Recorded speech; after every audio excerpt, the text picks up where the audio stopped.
হাতে যদি সময় থাকে আমার কথাগুলো শুনে যান। একজন বাবা তার মায়ের একটা টিয়া পাখি আইনা দিছে, দিয়া বলতেছে কি, মারে আজকে থেকে যদি এই পাখিটা যত্ন করস, দেখবি এই পাখিটা একদিন তোর লগে কথা কইব। তখন মাইয়া তো মেলা খুশি, পরে এই পাখিটার যত্ন করতে শুরু করলো। হঠাৎ করে একদিন স্কুল থেকে আইসা দেখে এই পাখিটা কাছার ভিতরে নাই। তখন মাইয়া মেলা কান্না করতেছে।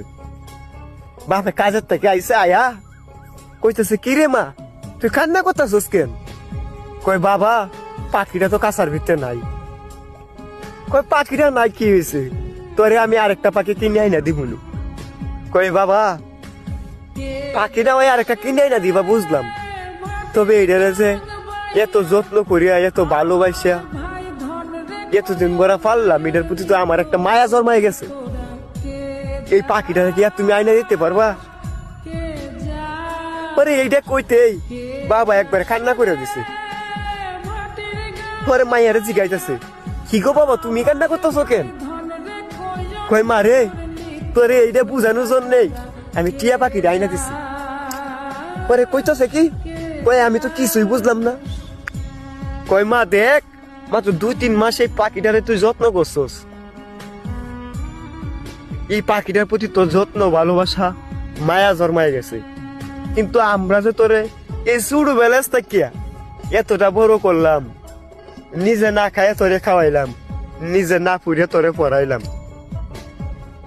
সমাজে অনেক মেয়েই আছে 2-3 মাসের ভালোবাসার কাছে পর পুরুষের লগে ভাগ্যা জায়গা, বাবা মার মনে কষ্ট দিয়া।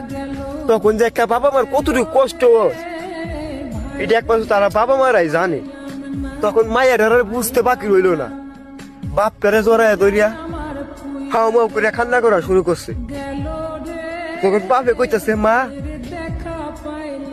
আমি তোর এটা বুঝানোর জন্য টিয়া পাখি রাইজে দিছি, তুই কষ্ট পাইস না মা, আর ভুলেও কোনোদিন দেখি আমরা মনে এইভাবে কষ্ট দিস না। তুই মাইয়া হয়ে জন্ম নিছস, তোরে চাইলেও আমি ঘরের ভিতরে রাখতে পারবো না, তুই চাইলেও আমার বাড়িতে থাকতে পারবি না, এটা বিধির লিখা, তোরে পর পুরুষের সাথে বিয়া দিতে হইব।